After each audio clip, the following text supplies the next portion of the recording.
our Situation Room record shows that Labour Party has 983,069.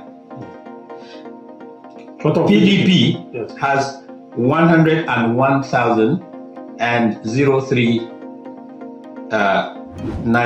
votes. APC has 155,000.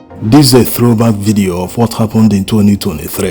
The tsunami of P2B and Labour Party. So all the major opposition parties witnessed what happened before they decided to switch off the IREV. So they know, forget about all the people trying to tell you, Obi didn't win, Labour Party didn't win. No, they are aware of who won the election in 2023. That's why it's not a surprise that El-Rufai is backing P2B today. In what seems like the greatest proof that he is backing P2B, his son, Bashir El-Rufai, posted this on his verified X handle. He said, Atiku is a force to be reckoned with. He also feels the stars have finally aligned in his favor, and although 2019 is thought to have been his best shot, this may be one of those moment meets the man. However, the sheer force of Obi's numbers and cult-like followership brings a challenge. His appeal across the youth and this younger generation is one profound aspect of his leverage. Obi, as a flag bearer with a strong northern candidate, would defeat Pablo on election day before our dear mother of the nation until Remy finishes his breakfast around 12 noon. Politicians know themselves. They know what each of them is capable of. Never mind the fact that many might not be saying this openly, that Obi won the election, but they know deep down. That's why they respect P2B today. What he did in 2023, no one has ever done it in Nigeria's history. Decamping from a known party, the PDP, and going to a Labour Party that no one knew at the time. They didn't even have one governor, maybe just one assembly member, but he took that party to the greatest heights. That's why it's very disheartening what Abure and Co are doing to this Labour Party today. Just because of peanuts, they have thrown away all the goodwill they enjoyed because of one man. Yes, and that man did all this without spending a third of what others spent in the presidential election.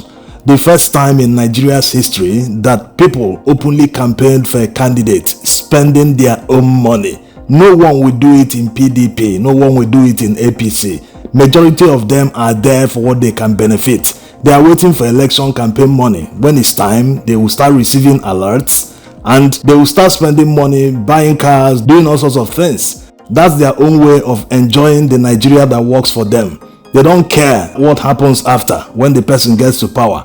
Whether he will increase petrol price to up to 2,000 naira per liter. They don't just care. All they care about is what's in it for them at this moment. They don't see beyond their noses. They don't see the larger picture. They don't think about what will happen in 2028. No, they just want, give me that campaign money now. Let me go and solve my most pressing problems.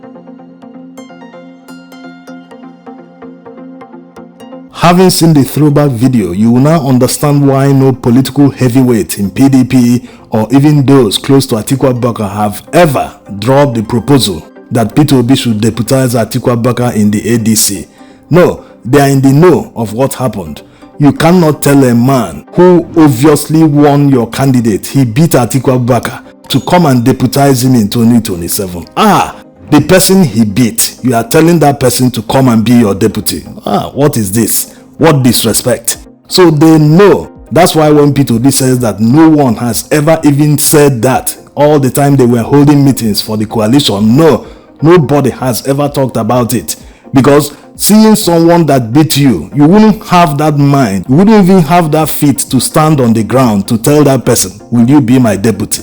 They are just saying, okay, if you truly know you are popular, come and contest in an open primaries. Which, of course, you know why they are saying that. They want to dollarize that primaries. Yes, they want to make it transactional, their usual way.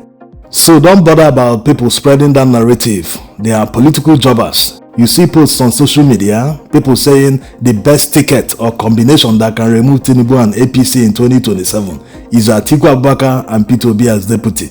They are just looking for Atiku's dollars. Let it flow into their pocket, that's all. Even Atiku Abubakar will not have the mind to propose that to Peter Obi face to face. No. All the people that neglected him when he was campaigning around, meeting all the state executives of PDP, telling them there is no more money to share, that they should vote competence, all that time they disrespected him, feeling that he doesn't have any electoral value. He has gone to the field, put himself on the ballot, proved that he has that electoral value by winning the election. Forget the fact that INEC did their mago-mago. So they all have that respect for him today. That's why many of them, especially the northerners, especially the CPC guys who are very used to winning. Yes, they won in 2015, they also won in 2019, they also won in 2023. That's 3 successive wins in a row, and they want to make it the 4th by winning in 2027. If you are used to winning, maybe a football match, basketball, or anything at all, you will have that foresight to be able to analyze how to win. Yes, once you see the terrain or you see the players involved, because you're a winner, you will always see, this is how I will do. This is how I will play this chess. 4D chess. Play this side, play this one. This is how I will play to win. And you will eventually win. So the time is coming when they will face Atiku Abubakar and tell him openly, hey, your time has passed. And they're already making it clear to ADC not to promote godfatherism, not to make it clear they are working for one candidate. Judging from the statement by Salihu Lukman, the former vice chairman Northwest of the APC, who is now a member of the ADC. He is part of the CPC, by the way. He said, ADC and the prospect of internal democracy. Many are taking steps to manipulate the process of leadership reformation of the ADC. Loyalists are being promoted in a manner that suggests perhaps the 2027 elections is already won. The struggle to ensure that loyalists of leaders emerged as the leaders of the reformed ADC to some extent disregard the consideration for intellectual capacity, integrity, performance track records, name recognition across all demographics, respect in community and political circles, independent-mindedness, and general acceptability to all or majority of stakeholders, which we agreed to. We must caution our leaders. Nigerians will not be deceived by any cosmetic design of presenting another party, which is only a duplicated copy of our old parties. With the way things are going, coalition leaders will emerge as godfathers. And the next thing is that they will impose their surrogates at all levels as leaders of the ADC. This will naturally be followed by anointing preferred candidates for 2027 elections. Therefore, the first test of Senator Mark's leadership of the party is the extent to which he can mitigate all these and ensure that ADC is not a party that will be controlled by godfathers.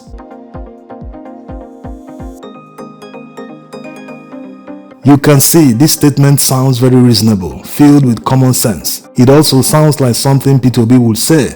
Does it mean they are aligned? That's Peter Obi and the CPC guys are aligned? Well, we'll still have to wait and see.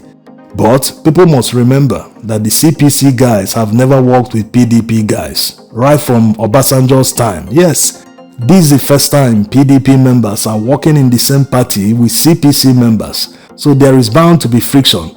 But that doesn't necessarily mean that they will all be opposing each other. The most important thing is you can take the CPC guys as the more reasonable guys. The guys that care about winning, not necessarily about transactional politics. If you look at their history, since they started voting Muhammadu Buhari, it has never been about money for them. It has always been about performance or competence, despite the fact that in the end, Buhari proved that he wasn't competent. So if you compare the CPC guys to PDP guys, they are not the same at all. They are like two opposite ends. So that friction might be there, but Nigerians will be hoping that at the end of the day, they will prevail. If you watch the events, you will see that El-Rufai has not resigned from SDP. He has not joined the ADC officially. Yes, despite being part of the coalition.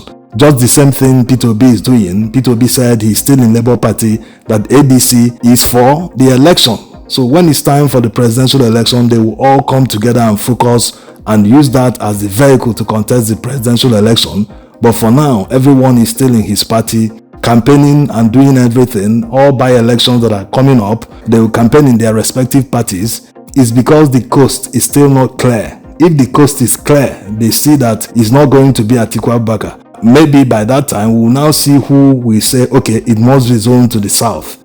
If it is zoned to the south, then you will see massive decamp. People will start decamping, joining from SDP, joining from Labour Party, joining from everywhere. The reason there is no tsunami into ADC today is because people are afraid that they will be working for Atiku Abubakar, who will impose himself by dollarizing the primaries. Yes. So it wouldn't be a surprise closer to the election that some PDP governors, especially in the north, will openly declare for the coalition once the coast is clear that they are not working for Atiku Abubakar. Yes. This is why it's very important that they zone the ticket on time, maybe later this year, not even waiting into 2026. What are they waiting for? After all, the ticket is already zoned in APC. PDP just announced that they have zoned the ticket to the south. So what is ADC waiting for?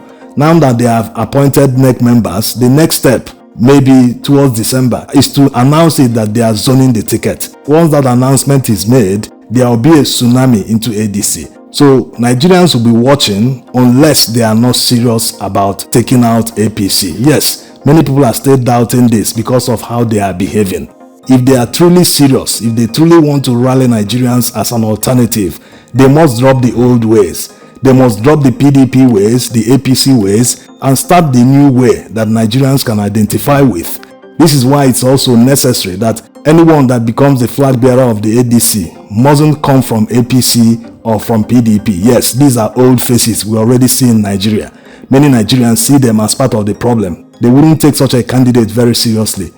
When they see such a candidate, they will say, was he not yesterday part of APC? Was this one yesterday not part of PDP? Who is deceiving who? What is he coming to do? So it's very, very clear the candidate ADC should rally behind. That candidate is already a winner and a performer. If they rally behind him, victory is assured. Thanks for watching.